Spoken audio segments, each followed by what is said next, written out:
ಅಭ್ಯರ್ಥಿಯಾದಂತ ಭಗವಂತ ಖೂಬಾಜಿ ಅವರು ಸಾಲು ಸನ್ಮಾನವನ್ನ ಮಾಡ್ತಾ ಇದ್ದಾರೆ.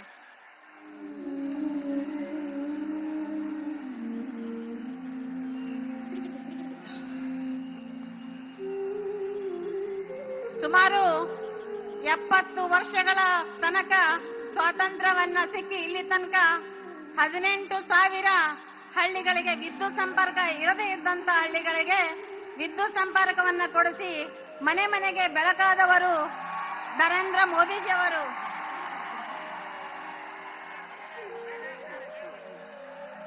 ಈಗ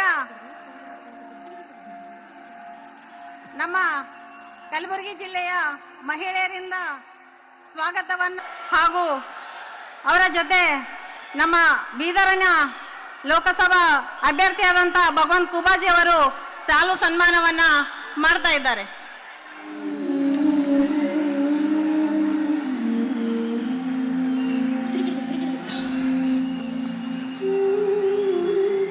ಸುಮಾರು 70 ವರ್ಷಗಳ ತನಕ ಸ್ವಾತಂತ್ರ್ಯವನ್ನ ಸಿಕ್ಕಿ ಇಲ್ಲಿ ತನಕ 18,000 ಹಳ್ಳಿಗಳಿಗೆ ವಿದ್ಯುತ್ ಸಂಪರ್ಕ ಇರದೇ ಇದ್ದಂತ ಹಳ್ಳಿಗಳಿಗೆ ವಿದ್ಯುತ್ ಸಂಪರ್ಕವನ್ನ ಕೊಡಿಸಿ ಮನೆ ಮನೆಗೆ ಬೆಳಕಾದವರು ನರೇಂದ್ರ ಮೋದಿಜಿಯವರು.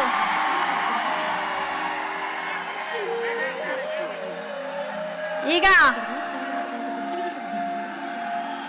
ನಮ್ಮ ಕಲಬುರಗಿ ಜಿಲ್ಲೆಯ ಮಹಿಳೆ ಭಾರತಿಯನ್ನ ಕಂಡಂತ ಧೀಮಂತ ನಾಯಕರು ಒಲೆಯನ್ನು ಊದಿ ಊದಿ ಹೊಗೆಯಲ್ಲಿ ಮಬ್ಬಾದ ಕಣ್ಣುಗಳಿಗೆ ಉಜ್ವಲ ಯೋಜನೆಯನ್ನ ತಂದಂತ ನಮ್ಮ ನೆಚ್ಚಿನ ನಾಯಕರು, ಹೆಣ್ಣು ಮಕ್ಕಳ ಸ್ಥಾನಮಾನ ಮತ್ತು ಆರೋಗ್ಯ ಮತ್ತು ರಕ್ಷಣೆ ನಿಟ್ಟಿನಲ್ಲಿ ಸ್ವಚ್ಛ ಭಾರತ ಅಭಿಯಾನ ಮೂಲಕ ಮನೆ ಮನೆಗೆ ಶೌಚಾಲಯವನ್ನ ನಿರ್ಮಿಸಿದವರು ಹಾಗೂ ಮಹಿಳಾ ಸಶಕ್ತೀಕರಣಕ್ಕಾಗಿ, ಮಹಿಳೆಯರ ಒಂದು ಅಭಿವೃದ್ಧಿಗಾಗಿ, ಮಹಿಳೆಯರ ಒಂದು ಉಜ್ವಲ ಭವಿಷ್ಯಕ್ಕಾಗಿ 33% ಮೀಸಲಾತಿಯನ್ನು ತಂದಂತ